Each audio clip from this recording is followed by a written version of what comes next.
नमस्कार दोस्तों, स्वागत है आपका अपने चैनल जॉब अलर्ट गुरु पर। दोस्तों, जनगणना 2027 यानी सेंसस 2027 का काम शुरू हो गया है और अलग अलग राज्यों के अनुसार अलग अलग तारीख निर्धारित किए गए हैं।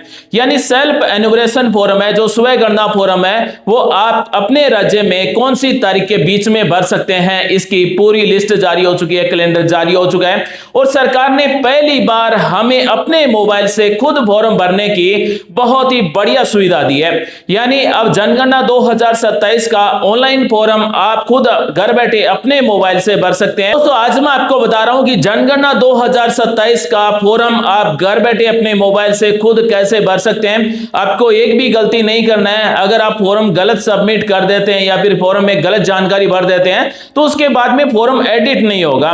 साथ ही आप एक मोबाइल नंबर से सिर्फ एक ही फॉर्म भर सकते हैं, इसलिए आप इस वीडियो को ध्यान से देखिए, उसके बाद में ही आपको फॉर्म भरना है। लेकिन दोस्तों, मोबाइल लैपटॉप की स्क्रीन पर फॉर्म भरने का तरीका देखने से पहले मेरी आप सभी से एक छोटी सी रिक्वेस्ट है। अगर आप भी चाहते हैं कि सरकार की हर योजना का सीधा फायदा गरीब और आम आदमी तक पहुंचे तो इस वीडियो को अभी एक लाइक जरूर कर दीजिए।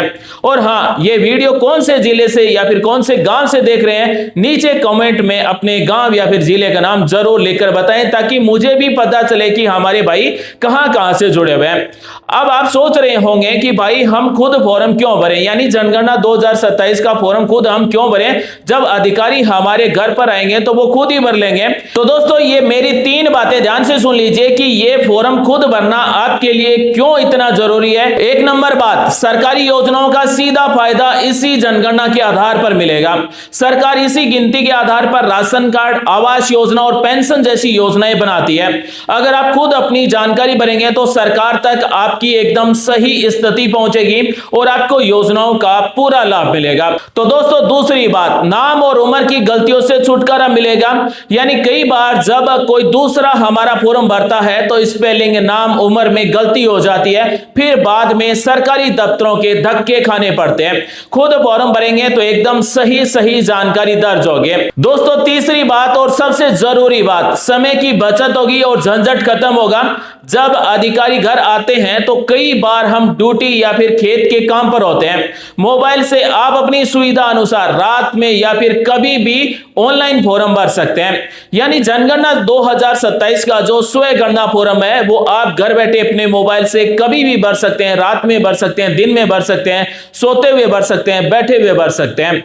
तो दोस्तों, अपने परिवार की सही जानकारी सरकार तक पहुंचाने का यह सबसे बढ़िया मौका है। तो चलिए अब बिना समय बर्बाद किए आपको सीधा मोबाइल लैपटॉप की स्क्रीन पर ले चलता हूं और लाइव दिखाता हूं कि फॉर्म में कौन कौन सा ऑप्शन कैसे भरना है। क्योंकि दोस्तों, जनगणना 2027 का जब आप सेल्फ एन्यूमरेशन फॉर्म भरेंगे, स्व गणना फॉर्म भरेंगे, तो उसमें आपसे 33 सवाल पूछे जाएंगे।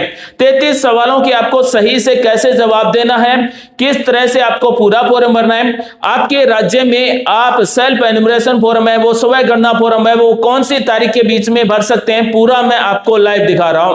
तो दोस्तों, अगर आप जनगणना 2027 का स्व गणना फॉर्म खुद अपने मोबाइल से भर रहे हैं तो इस वीडियो को देखकर ही भरना, क्योंकि मैं आपको एक एक सवाल के बारे में डिटेल से बता रहा हूं।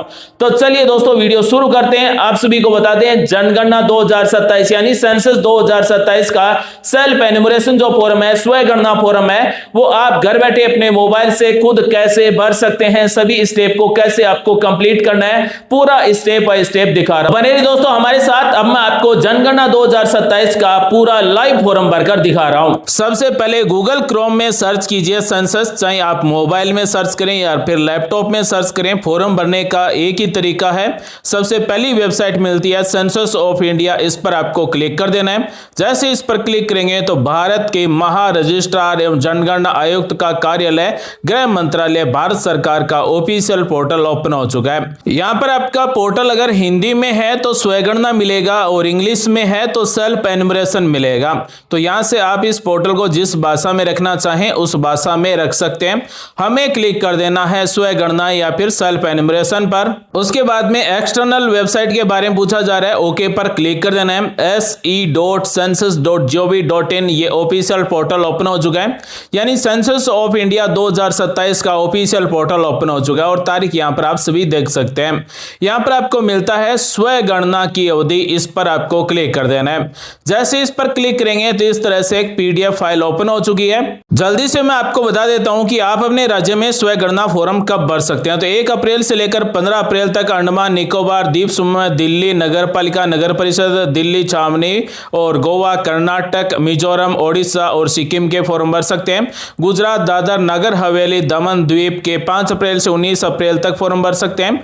उत्तराखंड के 10 अप्रैल से लेकर 24 अप्रैल तक फॉर्म भर सकते हैं। मध्य प्रदेश, आंध्र प्रदेश, अरुणाचल प्रदेश, चंडीगढ़, छत्तीसगढ़ और हरियाणा के 16 अप्रैल से 30 अप्रैल के बीच में, इन तारीख के बीच में हम अपना स्व गणना फॉर्म अपने मोबाइल से भर सकते हैं। उसके बाद में बिहार में 17 अप्रैल से लेकर 1 मई के बीच में फॉर्म भर सकते हैं। तेलंगाना में 26 अप्रैल से लेकर 10 मई के बीच में फॉर्म भर सकते हैं। पंजाब में 30 अप्रैल से लेकर 14 मई के बीच में फॉर्म भर सकते हैं।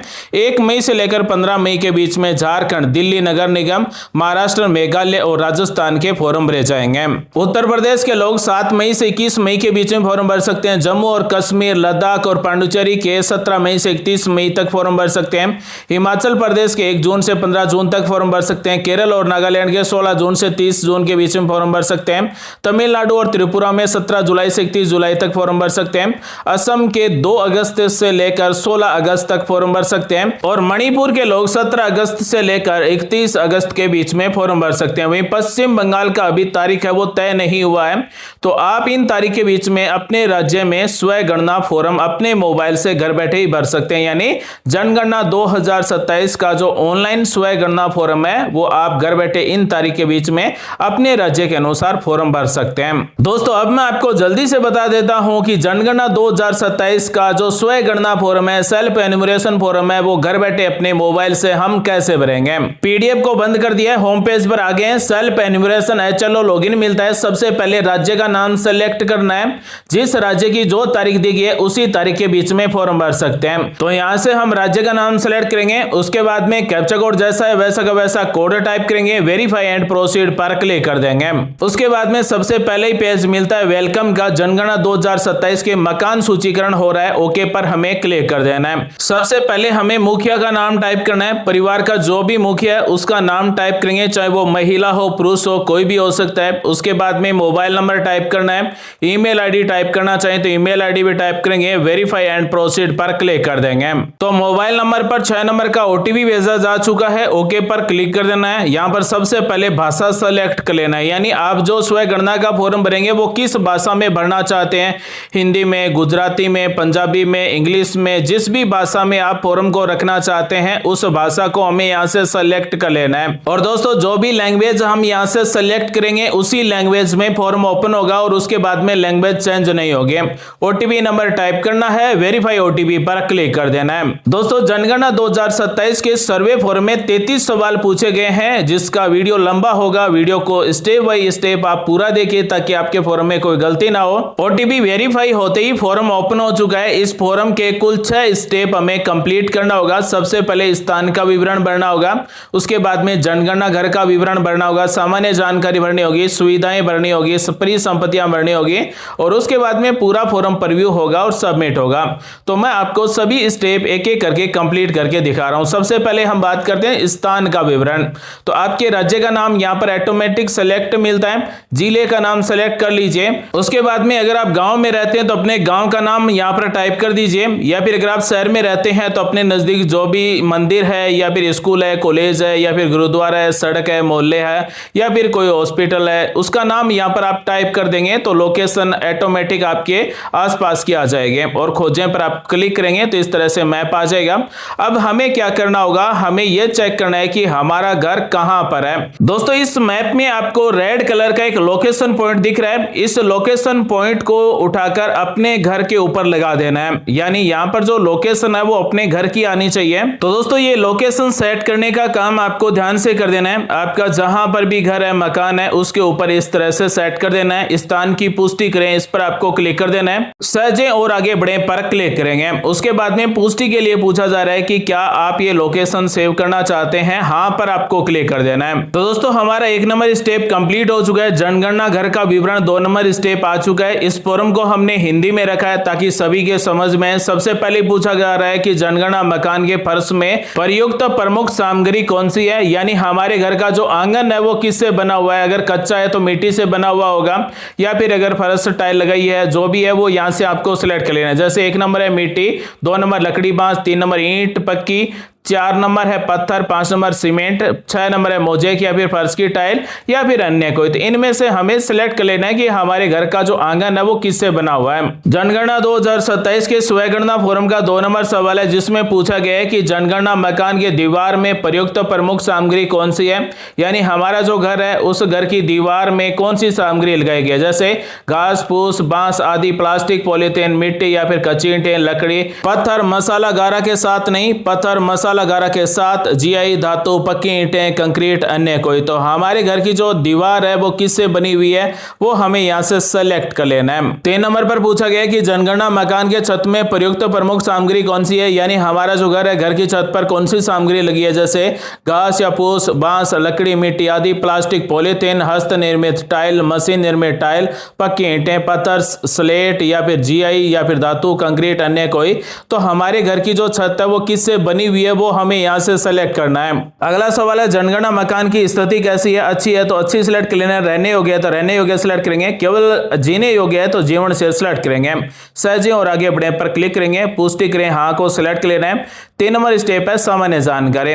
तो अब परिवार से संबंधित सामान्य जानकारी पूछी जा रही है कि इस परिवार में सामान्य रहने वाले व्यक्तियों की कुल संख्या कितनी है, यानी हम जिस घर में रह रहे हैं उस घर में कुल कितने सदस्य रहते हैं उनकी संख्या हमें टाइप करना है। बच्चे, जवान, बुजुर्ग, महिला, पुरुष, जितने भी टोटल संख्या है वो हमें यहाँ पर टाइप कर देना है। उदाहरण के लिए लीजिए, मान लीजिए 5 है, 6 है, 4 है, 3 है, 2 है, वो हमें यहाँ पर टाइप कर देना है। उसके बाद में परिवार के मुखिया का नाम हमने पहले ही टाइप कर दिया है तो उसका नाम यहाँ पर ऑटोमेटिक टाइप किया हुआ मिलेगा। उसके बाद में परिवार के मुखिया का नाम चुनी हुई भाषा में, हमने यहाँ पर हिंदी सिलेक्ट किया है तो हिंदी में टाइप करना है, अगर गुजराती सिलेक्ट किया है तो गुजराती में टाइप करना है, यानी आपके राज्य की लोकल भाषा है उस लोकल भाषा के अनुसार यहाँ पर टाइप करना है। तो हम ये फॉर्म जिस भाषा में भर रहे हैं उसी भाषा में यहाँ पर मुखिया का नाम टाइप करेंगे। उसके बाद में परिवार के मुखिया का लिंग क्या है, पुरुष है, स्त्री है, ट्रांसजेंडर है, वो हमें यहाँ से सेलेक्ट कर लेना है। उसके बाद में पूछा गया यदि अनुसूचित जनजाति या फिर अनुसूचित जाति या फिर अन्य है तो वो सेलेक्ट कर लेना है। अगर कोई SC ST से है तो यहाँ पर अनुसूचित जाति, अनुसूचित जनजाति सेलेक्ट करेगा, अन्य सभी OBC वाले, जनरल वाले और MBC वाले अन्य सेलेक्ट करेंगे। उसके बाद में इस मकान के स्वामित्व की स्थिति किसकी है, यानी अपना खुद का मकान है या फिर किराए का है परंतु अन्य जगह अपना मकान है, या फिर किराए का है अपना कोई मकान नहीं है, या फिर अन्य भी सेलेक्ट कर सकते हैं। तो यहाँ पर आप जिस मकान में रह रहे हैं वो अपना है या फिर किराए का है वो हमें यहाँ से सेलेक्ट कर लेना है। अगर कोई बेघर है तो अन्य सेलेक्ट करेंगे। उसके बाद में रहने योग्य उपलब्ध कमरों की संख्या, हम जिस घर में रह रहे हैं उसमें रहने योग्य कुल कमरे कितने हैं उनकी संख्या में यहाँ पर टाइप कर देना है। उसके बाद में अगला सवाल है इस परिवार में रहने वाले विवाहित दंपतियों की संख्या कितनी है, यानी हमारे परिवार में विवाहित पति पत्नियों की संख्या कितनी है। मान लीजिए 2 भाई हैं और दोनों विवाहित हैं तो 2 दंपतियों की संख्या होगी, अगर माता पिता साथ है तो 3 होगी। उसके बाद में यहाँ पर सहजे और आगे बढ़े पर क्लिक करेंगे, पुष्टि के लिए हाँ पर क्लिक कर देंगे। तो हमारा 3 नंबर स्टेप कंप्लीट हो चुका है। 4 नंबर स्टेप है सुविधाएं। 4 नंबर स्टेप में पूछा गया है कि परिवार के लिए सुविधाओं की उपलब्धता क्या क्या है। तो पेयजल का मुख्य स्रोत क्या है, जैसे नल का पानी उपचारित स्रोत से आता है, नल का पानी अनुपचारित स्रोत से आता है, कुएं से आता है, हैंडपंप से लाते हैं या फिर ट्यूबवेल या फिर बोरवेल से आता है, झरना या फिर नदी, नहर या फिर टैंक, तालाब, झील, सीलबंद पैकेज या फिर अन्य स्रोत। तो आपके घर पर जो पानी जैसा आता है वो हमें यहाँ से सिलेक्ट कर लेना है। लगभग नल का पानी उपचारित स्रोत से ही आता है या फिर हो सकता है कि कुआं हो या फिर हैंडपंप हो, ट्यूबवेल हो, तो वो आपके घर में पानी का स्रोत क्या है वो हमें यहाँ से सिलेक्ट कर लेना है। नेक्स्ट सवाल है पेयजल स्रोत की उपलब्धता क्या है, परिसर के अंदर है, यानी घर के अंदर ही अगर नल लगा हुआ है तो परिसर के अंदर ही होगा। परिसर के निकट है, यानी ग्रामीण क्षेत्र में 500 मीटर की दूरी पर है और शहरी क्षेत्र में 100 मीटर की दूरी पर है, तो वो परिसर के निकट होगा। अगर 100 मीटर या फिर 500 मीटर से दूर है तो उसके बाद में दूर सेलेक्ट करना है। नेक्स्ट सवाल है प्रकाश का मुख्य स्रोत क्या है, जैसे घर में बिजली का कनेक्शन है, मिट्टी का तेल है या फिर सौर ऊर्जा है या फिर अन्य तेल है या फिर अन्य या फिर प्रकाश रहित है, यानी प्रकाश घर में है ही नहीं। तो लगभग घरों में बिजली का कनेक्शन है तो बिजली सिलेक्ट कर सकते हैं, या फिर मिट्टी के तेल का उपयोग करते हैं तो मिट्टी का तेल भी सिलेक्ट कर सकते हैं। नेक्स्ट सवाल है शौचालय की उपलब्धता, यानी घर पर केवल परिवार हेतु उपयोग हेतु शौचालय बना हुआ है, अन्य परिवारों के साथ साझा करते हैं, या फिर सार्वजनिक शौचालय में जाते हैं, या फिर घर में शौचालय बना ही नहीं है खुले में जाते हैं तो खुले में भी सेलेक्ट कर सकते हैं। तो यहाँ पर लगभग आज के समय में सभी घरों में शौचालय बने हुए हैं और अपने अपने शौचालय, तो केवल परिवार के उपयोग के लिए शौचालय सेलेक्ट करेंगे। उसके बाद में शौचालय का प्रकार क्या है, यानी पाइप सीवर पद्धति का, या फिर सेफ्टी टैंक का, या फिर अन्य पद्धति का है, तो वो हमें यहाँ से सेलेक्ट कर लेना है। जैसा भी हमारे घर में शौचालय है वो आपको यहाँ से सेलेक्ट कर लेना है। अगर गड्ढा टाइप है तो गड्ढा टाइप भी सेलेक्ट कर सकते हैं, जैसे स्लैब के साथ उन्नत हवादार गड्ढा है और स्लैब के बिना खुला गड्ढा है। एकल गड्ढा शौचालय, जैसे स्लैब के साथ उन्नत हवादार गड्ढा है और स्लैब के बिना खुला गड्ढा है। नेक्स्ट सवाल पूछा गया, गंदे पानी की निकासी किससे जुड़ी हुई है, यानी हमारे घर का जो गंदा पानी है वो किससे बाहर जाता है, जैसे ढकी नाली से जाता है, या फिर खुली नाली से जाता है, या फिर किसी भी नाली से नहीं जाता है, यानी नाली बनी हुई नहीं है। तो आपके घर का गंदा पानी वो कैसे बाहर जाता है, वो हमें यहाँ से सेलेक्ट कर लेना है। ढकी नाली है तो ढकी नाली, खुली नाली है तो खुली नाली, या फिर नाली नहीं है तो बिना नाली के भी घर से बाहर पानी जा सकता है। उसके बाद में परिसर के अंदर स्नान की सुविधा उपलब्ध है या फिर नहीं है, यानी बाथरूम बना हुआ है या फिर नहीं है। स्नान गृह बना है तो यहां में सेलेक्ट करेंगे। छत के बिना है तो छत के बिना सेलेक्ट करेंगे, अगर नहीं है तो नहीं को सिलेक्ट करेंगे। नेक्स्ट सवाल है, रसोई घर और एलपीजी पीएनजी गैस कनेक्शन की उपलब्धता के बारे में पूछा गया। तो रसोई घर में खाना पकाते हैं लेकिन एलपीजी गैस कनेक्शन उपलब्ध है या फिर नहीं है, वो सिलेक्ट कर लेना है। उसके बाद में घर के भीतर खाना पकाते हैं परंतु रसोई घर में नहीं पकाते हैं, एलपीजी गैस कनेक्शन उपलब्ध है या फिर नहीं है, वो सिलेक्ट कर लेना है। खुले में घर के बाहर खाना पकाते हैं, एलपीजी गैस कनेक्शन उपलब्ध है या फिर नहीं है, वो सिलेक्ट कर लेना है। उसके बाद में लास्ट ऑप्शन है, खाना नहीं पकाते हैं। तो दोस्तों सीधा सा यहां पर पूछा गया कि रसोई घर में खाना पकाते हैं या फिर घर के भीतर खाना पकाते हैं लेकिन रसोई घर में नहीं पकाते हैं, या फिर खुले में घर के बाहर खाना पकाते हैं। और साथ में पूछा गया कि एलपीजी गैस कनेक्शन उपलब्ध है या फिर नहीं है। उसके बाद में है, खाना पकाने के लिए पर्याप्त मुख्य ईंधन क्या है, जैसे जलाऊ लकड़ी है, फसल का अवशेष है, या फिर उबला है, पक्का कोयला है, या फिर लिग्नाइट है, या फिर कच्चा कोयला है, या फिर मिट्टी का तेल है, या फिर एलपीजी पीएनजी है, बिजली है, गोबर बायोगैस है, या फिर सौर ऊर्जा है, अन्य है। तो हमारे घर में जिससे भी खाना हम पकाते हैं, जो भी ईंधन काम में लेते हैं, यानी मुख्य रूप से ज्यादातर हम खाना बनाने के लिए जो भी ईंधन काम में लेते हैं वो सिलेक्ट करेंगे। उसके बाद में सहजे और आगे बढ़े पर क्लिक करेंगे, पुष्टि करना हाँ को सिलेक्ट करेंगे और हमारा 4 नंबर स्टेप कंप्लीट हो चुका है। 5 नंबर स्टेप में पूछा गया है परिसंपत्तियां, यानी हमारे घर में जो भी परिसंपत्तियां हैं उनको यहां से सेलेक्ट करना होगा। जैसे रेडियो या फिर ट्रांजिस्टर हमारे घर में है या फिर नहीं है, जैसे परंपरागत रेडियो सेट है या फिर मोबाइल या फिर स्मार्टफोन पर है। तो आज के समय में लगभग सभी मोबाइल स्मार्टफोन पर रेडियो है तो 2 नंबर को सिलेक्ट करेंगे। अगर रेडियो नहीं है तो नहीं को सिलेक्ट करेंगे। उसके बाद में टेलीविजन में पूछा गया, दूरदर्शन मुफ्त डिश वाला है, अन्य डीटीएच या फिर डिश वाला है, केबल कनेक्शन है, अन्य है या फिर नहीं है, वो हमें यहां से सेलेक्ट कर लेना है। तो अगर आपके घर में टीवी है तो वो किससे जुड़ा हुआ है, जैसे दूरदर्शन मुफ्त डिश, अन्य डीटीएच डिश, केबल कनेक्शन, अन्य कोई या फिर नहीं है तो नहीं को सिलेक्ट करेंगे। नेक्स्ट सवाल है इंटरनेट सुविधा, यानी हमारे घर पर इंटरनेट सुविधा है या फिर नहीं है। जैसे इंटरनेट सुविधा है तो वो लैपटॉप पर है या फिर कंप्यूटर में है या फिर मोबाइल या फिर स्मार्टफोन में है या फिर किसी अन्य उपकरण डिवाइस में है। तो आजकल लगभग सभी के पास मोबाइल स्मार्टफोन है और उसमें इंटरनेट वाला रिचार्ज होता है, तो मोबाइल या फिर स्मार्टफोन को सेलेक्ट करते हैं। नेक्स्ट सवाल है, घर में लैपटॉप या फिर कंप्यूटर है या फिर नहीं है, हाँ नहीं को सिलेक्ट करेंगे। अगर है तो हाँ को सिलेक्ट करेंगे, नहीं है तो नहीं को सिलेक्ट करेंगे। उसके बाद में टेलीफोन और मोबाइल स्मार्टफोन के बारे में पूछा गया, केवल लैंडलाइन वाला है तो लैंडलाइन वाला सिलेक्ट करेंगे, केवल मोबाइल है तो स्मार्टफोन है या फिर अन्य साधारण फोन है, या फिर स्मार्टफोन है और साधारण फोन भी है, दोनों भी है तो दोनों सिलेक्ट कर सकते हैं। अगर परिवार के पास कोई भी मोबाइल स्मार्टफोन नहीं है तो नहीं को भी सिलेक्ट कर सकते हैं। मान लीजिए परिवार में एक सदस्य के पास साधारण मोबाइल है, बाकी सभी के पास स्मार्टफोन है, तो दोनों सेलेक्ट करना होगा। नेक्स्ट सवाल है, परिवार के पास कार या फिर जीप वैन है तो हाँ, नहीं है तो नहीं। उसके बाद में अगला सवाल है, परिवार द्वारा उपयोग किए जाने वाला मुख्य अनाज कौन सा है, यानी परिवार कौन सा मुख्य रूप से अनाज खाता है। जैसे चावल खाते हैं तो चावल, गेहूं की रोटी खाते हैं तो गेहूं, जवार खाते हैं तो जवार, बाजरा है तो बाजरा, मक्का है तो मक्का, या फिर कोई अन्य है तो अन्य भी सिलेक्ट कर सकते हैं। उसके बाद में सहजे और आगे बढ़े पर क्लिक करेंगे। पुष्टि के लिए पूछा जा रहा है, हाँ पर क्लिक कर देना है। अब हमारा 5 नंबर स्टेप कंप्लीट हो चुका है और 6 नंबर स्टेप आ चुका है पूर्वावलोकन का, यानी अब तक हमने जितना भी फॉर्म में डिटेल भरी है वो सारी डिटेल एक बार फिर से चेक करनी होगी कि हमने जो जो डिटेल भरी है वो सारी डिटेल सही है। अगर आप इसे अभी एडिट करना चाहें तो एडिट कर सकते हैं, फॉर्म सबमिट होने के बाद में एडिट नहीं होगा। इसलिए आप एक बार फिर से इस फॉर्म की डिटेल है वो चेक कर लें कि हमने जो भी डिटेल भरी है वो एकदम सही है।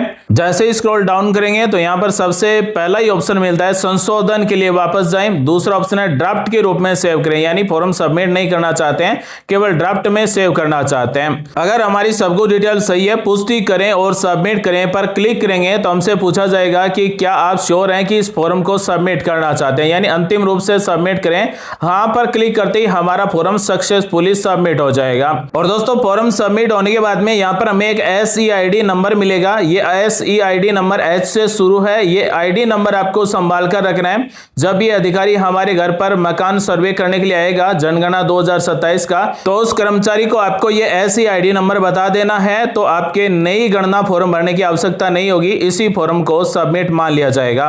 दोस्तों जनगणना 2027 का स्व गणना फॉर्म भरने वाले पोर्टल की लिंक आपको वीडियो के नीचे मिल जाएगी। और साथियों जनगणना 2027 का स्व गणना फॉर्म बिल्कुल फ्री में आप घर बैठे अपने मोबाइल से इस तरह से भर सकते हैं। दोस्तों आज मैंने आपको बताया कि जनगणना 2027 यानी सेंसस 2027 का सेल्फ एन्यूमरेशन फॉर्म है, जो स्व गणना फॉर्म है वो खुद अपने मोबाइल से घर बैठे कैसे भर सकते हैं। उम्मीद करते हैं दोस्तों आज की जानकारी अच्छी लगी होगी, कुछ नया सीखने को जानने को आपको जरूर मिला होगा। मिलते हैं अगले वीडियो में एक नई जानकारी के साथ, एक नई सरकारी योजना के साथ, एक नए अपडेट के साथ। आप सभी का दिन शुभ हो। जय हिंद, वंदे मातरम, जय श्री राम।